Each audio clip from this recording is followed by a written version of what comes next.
أشرف الخلق وأعز المرسلين حبيب إله العالمين أبي القاسم المصطفى محمد اللهم صل على محمد وعلى آل بيته الطيبين الطاهرين المعصومين المنتجبين سيما بقية الله روحي وأرواح العالمين له الفداء. بسم الله الرحمن الرحيم.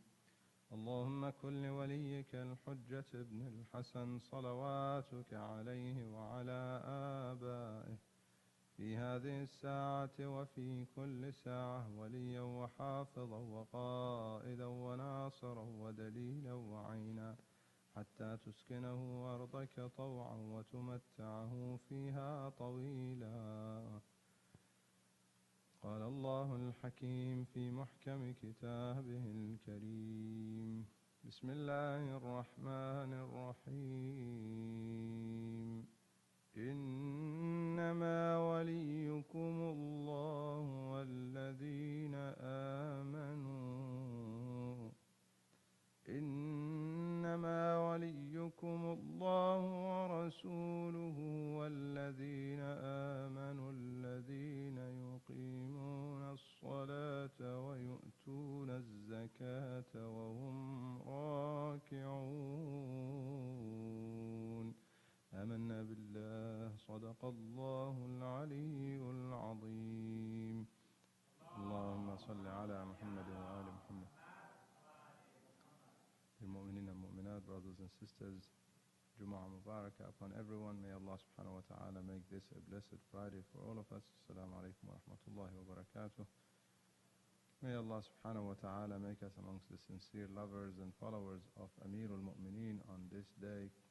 We offer our condolences to Sahib al-Asr al-Zaman and all mu'mineen and mu'minat for the martyrdom anniversary of the one who was the self of Rasulullah according to the ayat of the Holy Quran. Nafsu Rasulullah Amir al-Mu'mineen Ali ibn Abi Talib alayhi afdal as-salawat wa tahiyyat.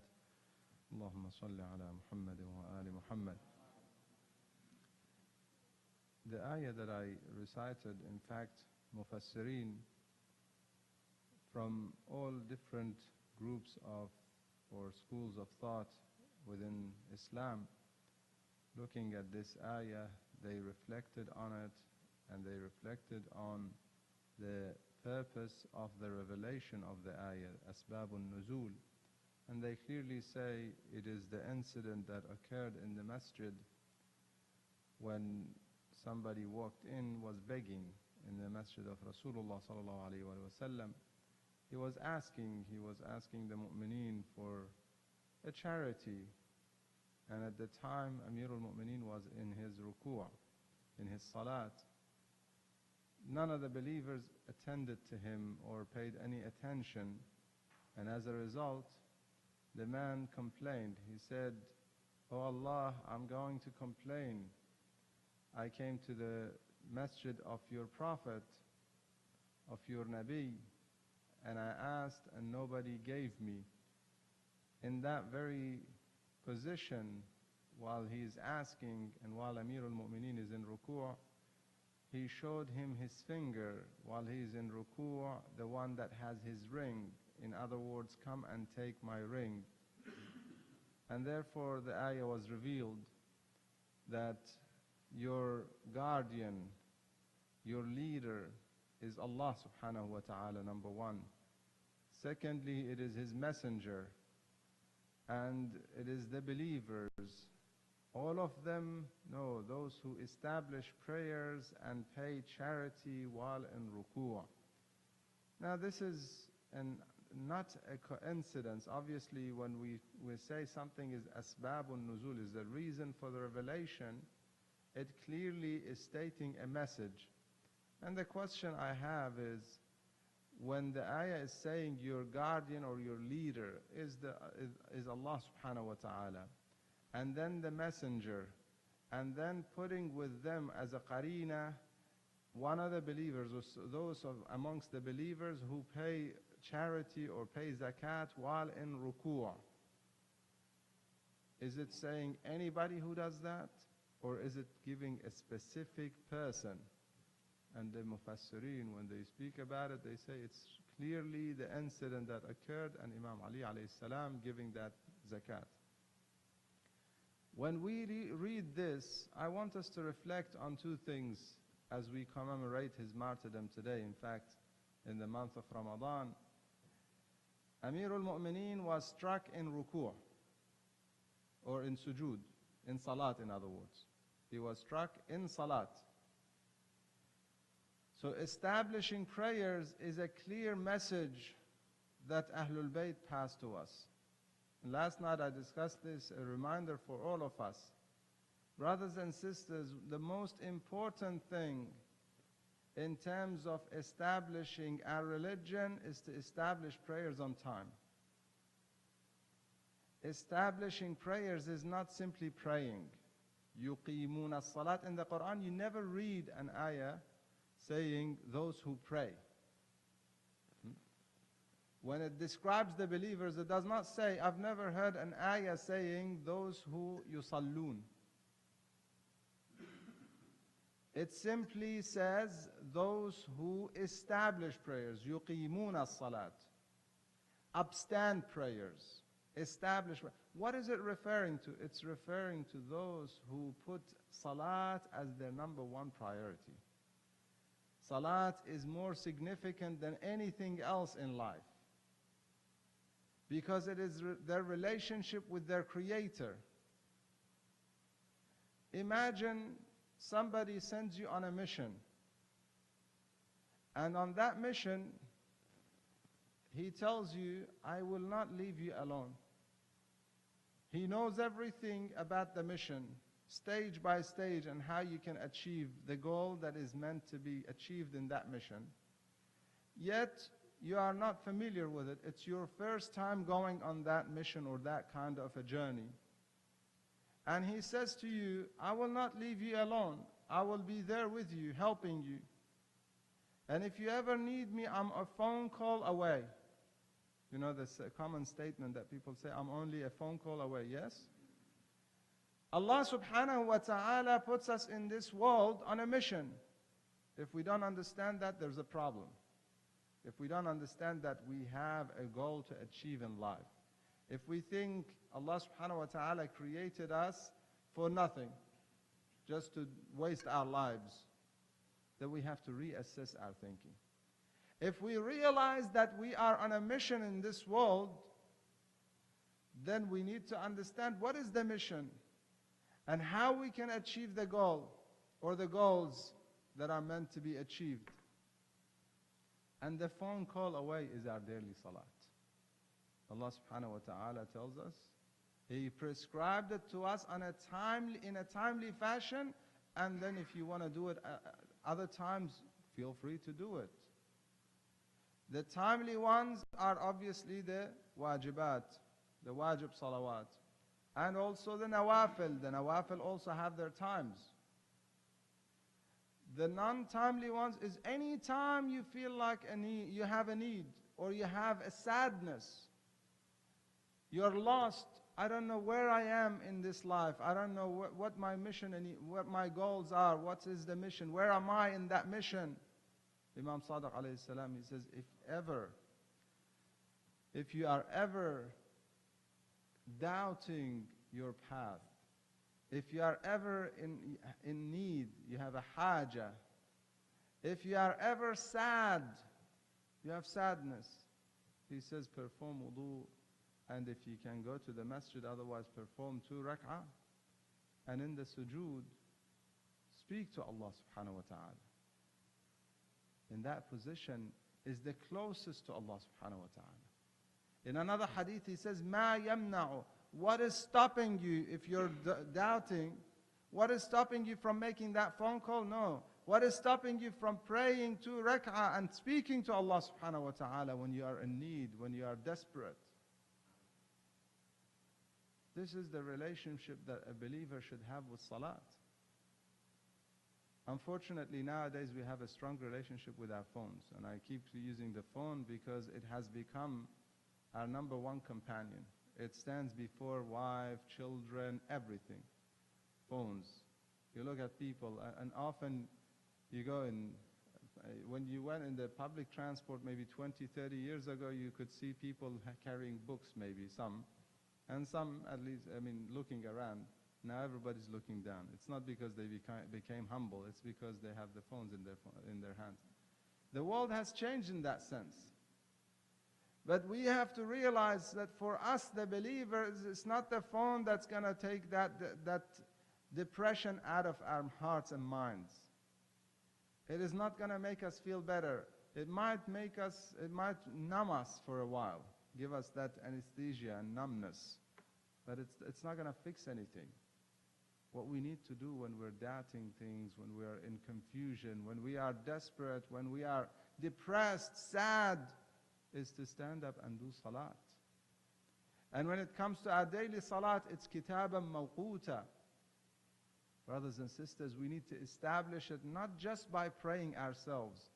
The reason why I keep on mentioning this, because unfortunately within Muslim communities, salat has been neglected. Only in America? No. Everywhere. Unfortunately, everywhere. You might have relatives back home that the children and the youth are not praying. What is going on? Where are we going with this Islam? Some call themselves followers of Imam Ali alayhi salam. They know nothing about Imam Ali alayhi salam. He was born in the Kaaba where we stand and pray towards. Is that sending a message? When Allah subhanahu wa ta'ala declares His leadership in the Quran, says while He is in ruku', He pays charity. Two attributes. One is His salat, yuqimuna salat, and the other one is paying charity even while in salat. Subhanallah. Is that a message? A message for you and I. This is the Imam that we attribute ourselves to. Refer to ourselves as the followers, the Shia.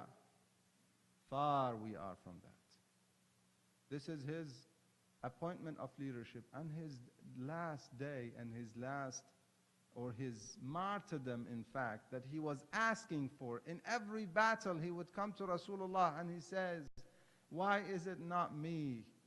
All of these martyrs, I feel that ghibta, which is not the envy that is a bad it is the feeling that you want to have that as well.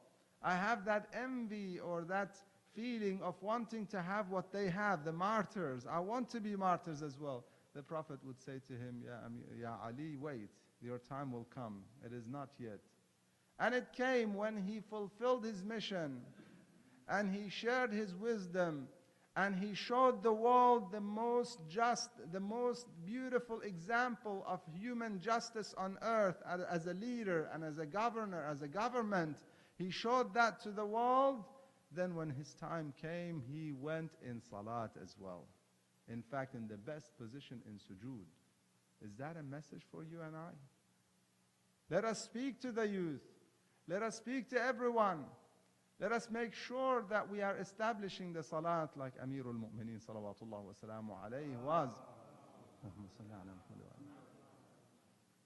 Otherwise, on the day of judgment, when he is on Hawd al-Kawthar and we meet him, he will question us. Were we following his footsteps? Were we establishing ourselves by praying on time and paying attention to salat and by teaching others? Encouraging others. If you know somebody that does not pay attention to salat, sit with them. If you know someone in the family that has become a drug addict, would you not go to them and sit with them and talk to them? If you know someone in the family that has become a gay, would you not sit with them and try and talk to them? Why? Because to us that is an extreme. And it's very obvious. But we know so many that do not do salat, do not pray. Do we sit with them? Do we talk to them? Brothers and sisters, let us establish the rights of Ahlul Bayt, the rights of Amirul Mu'mineen is to establish salat and to teach it to everyone around us. We ask Allah subhanahu wa ta'ala to make us amongst the musallin and those who are muqimi salat, those who establish prayers. We ask Him to make us amongst those who who listen to what's said and follow what's best. Bismillah ar-Rahman ar-Rahim. Wal-Asr. Inna al-insana lafi khusr. إلا الذين آمنوا وعملوا الصالحات وتواصوا بالحق وتواصوا بالصبر. صدق الله العلي العظيم.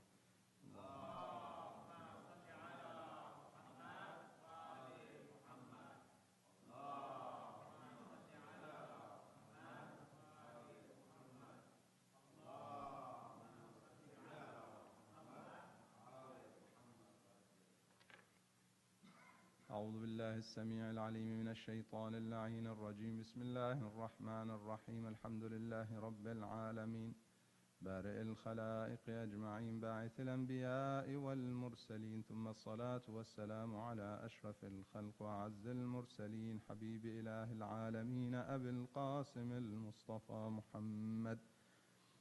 اللهم صل على محمد المصطفى وعلى علي المرتضى وفاطمة الزهراء وخديجة الكبرى والحسن المجتبى والحسين الشهيد بكربلاء وعلي بن الحسين زين العابدين ومحمد بن علي الباقر وجعفر بن محمد الصادق وموسى بن جعفر الكاظم وعلي بن موسى الرضا ومحمد بن علي التقي وعلي بن محمد النقي والحسن بن علي العسكري والحجة القائم المهدي الإمام المنتظر صلوات الله عليهم أجمعين. اللهم وال من والاهم وعاد من عاداهم وانصر من نصرهم واخذل من خذلهم والعن من ظلمهم. اللهم اغفر للمؤمنين والمؤمنات والمسلمين والمسلمات الأحياء منهم والأموات، تابع بيننا وبينهم بالخيرات إنك مجيب الدعوات إنك على كل شيء قدير. عباد الله اتقوا الله وتزودوا فإن خير الزاد التقوى واتقوا الله لعلكم تفلحون. Dear mu'mineen and mu'minat, brothers and sisters, once again, assalamu alaikum wa rahmatullahi wa barakatuh. Jumu'ah Mubarakah upon everyone. May Allah subhanahu wa ta'ala make us amongst the blessed ones on this Friday, in this month of Ramadan, in this day that is the day after the night of Qadr. In some of the riwayat we are told that the day of the nights of Qadr is just as blessed as the night itself. Insha'Allah, we pay attention to gaining more and more of the provision of taqwa. I remind myself and brothers and sisters of the provision of taqwa, especially on this day, on this Friday, especially as it coincides with the martyrdom anniversary of Amirul Mu'mineen salawatullah wa salamu alayh. One advice, and I'll keep it short insha'Allah, and that is regarding zakat, regarding charity. Amirul Mu'mineen salawatullah wa salamu alayh, whatever he received, he gave. And again, we say we are followers of Ali. Shia means the followers. And I urge my brothers and sisters to pay attention to that term. Before we claim to be the Shia, try to say we are the lovers, otherwise we will be questioned about being the Shia. The Shia means follower. How much do we follow Amirul Mu'mineen? The first khutbah we discussed Salat. In this khutbah I want to discuss Zakat. How much are we in terms of giving? How generous are we? Or how, God forbid, tight-fisted are we? How much do we give when we're asked to give? Or when we are not even asked? When somebody asks you and you give them, according to Ahlul Bayt, this is a transaction. They gave you ma'ul wajh, they gave you their respect, they humiliated themselves by asking. Many of us do not realize what it takes for a person to ask because we're never in that position. Many of us are never in the position that we are desperate, that we need to ask somebody for a basic necessity in our lives in terms of medicine or food or anything else that is a basic necessity. We have it and it's so easy, so we don't need to ask anybody. Think about those who need to ask. Imagine you were in a situation that you needed to ask somebody and say, I am desperate, I need this money, otherwise I'll be thrown in the street, I don't have my rent, or I'll be hungry, my children are hungry, I need. You have not been in that situation, therefore you don't know what it means to ask. It is actually it takes a lot out of us to actually come out and ask. Yes, somebody who is in that situation and is exposed to it constantly might get used to it, and eventually might get numb. And I say numb because it is still hurting them, but they are numb to it. It's like somebody who's far from his family. The first few days he hurts. It hurts because far from parents and so on.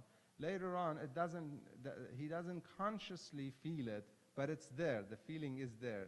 He's numb to it, and the feeling is there. He only realizes it when he reunites with the family. He realizes what he's been missing out on and why he's been feeling down and so on. These people, they're numb to even asking. Okay, so they ask. Now that is a transaction according to Ahlul Bayt. They gave you their respect, and you're giving them something. And according to Ahlul Bayt, when you give, when you want to be the giving person, you don't wait for people to ask. Amirul Mu'mineen salawatullah wa salamu alayhi used to carry the bag and go around in Kufa. And that is why when he was martyred or when he was struck, the children of Kufa and all the orphans realized who was it that was bringing them food. Because he would come, knock their doors and leave the food in front of their house. Leave whatever it is that he brings for them so that they can take care of their families and not feel humiliated that somebody came and faced them face to face and gave them anything. So he would knock and leave it for them. Eventually, there was a question, who was it that's doing it? And this is the Shiyam of Ahlul Bayt. This is the pattern that Ahlul Bayt, all of them followed. You read that about Imam Zain al-Abidin. You read that about Imam Sadiq alayhi salam. You read that about any of the Imams of Ahlul Bayt who had the opportunity to do that. And this is how they learned from their grandfather, Amirul Mu'mineen salawatullah wa salamu alayhi. When he would go around and give, and they were not even sure who it is. Eventually, when he was struck and that man did not come, they were then aware of who it is. And that's why when they were at the door, everybody, especially so many orphans, were at the door of Amirul Mu'mineen as a sign of gratitude and thankfulness that you've done so much for us, and now you're struck and you're in your home and you're unwell. What can we do? When they heard that the doctor said milk, some people question that. Some people say, how did the orphans get milk? If they are in desperate situation and their master is being martyred and his medicine could be milk, they go and beg for it. They go and do whatever they can to bring the milk for Amirul Mu'mineen salawatullah wa salamu alayhi. They lined up outside the door wanting to give. This is Amirul Mu'mineen, how he lived his life in terms of his giving, and giving to everyone, giving. Even in Quran we read the ayah وَيُؤْثِرُونَ عَلَىٰ أَنفُسِهِمْ وَلَوْ كَانَ بِهِمْ خَصَاصَةٌ. They are putting others before themselves. They are sacrificing even if they are in difficulty. Now we're not in difficulty, yet we find it hard to give and to sacrifice. Amirul Mu'mineen, and at the time of Rasulullah, they were struggling. Financially, there was so much poverty. Yes, the Ahlul Bayt were well off, but they would give so much that they end up struggling. They end up not having the food to have at night for them and their children, yet they were doing it and giving and giving. What do we do in terms of, we speak about these beautiful ideas, Arman. These are so high personalities. We speak of them as, we idealize them in a sense, but how are we benefiting from them? If we're not, then we have nothing to do with them. Because it's not about a label that we hold. My name is, I'm named after this Imam or that Imam, and my family is the follower of this Imam or that Imam, or we are the followers of Ahlul Bayt. This is not a label that we're entitled to. This is something we have to earn through our actions, through our behavior, how we give. When we're asked if we are the followers of Imam Ali alayhi salam, and we're asked, we should not hesitate. The first time when, and I say this to people, and I'll finish with this. Whenever you're asked to give, often if you still hear the voices of the angels, because in everyone's heart, the angels are speaking within us, and also the shayateen can find their way there if we sin. This is according to the hadith of Ahlul Bayt. Another discussion, inshallah, one day we'll have that discussion on the shayateen and the angels and how they fight within us. They exist and they fight within us, not the bad angel, good angel. We don't have that. We have the shayateen and the angels. They are fighting within us to tell us what to do. So the angels, if you listen to them, the angels, when somebody asks you, the angel tells you give, and give generously. Let's say somebody comes in the center, they're doing a fundraising, the angel says to you, all right, 500, you can afford it, you have it in the bank, go ahead and give it. And then soon shayateen comes, and they start making you doubt that, oh, wait a second, but what if something happens? Oh, but, others will give. You don't have to give. You can give later. And so many ideas that the shayateen come to you and do it and ruin that initial thought and initial generosity that the angels were instilling in you. Let us be those who listen to the angels and listen to the words of Allah subhanahu wa ta'ala when He says, وَاللَّهُ يَعِدُكُمْ مَغْفِرَةً مِّنْهُ وَفَضْلًا. He promises you forgiveness and bounties from Him when you give.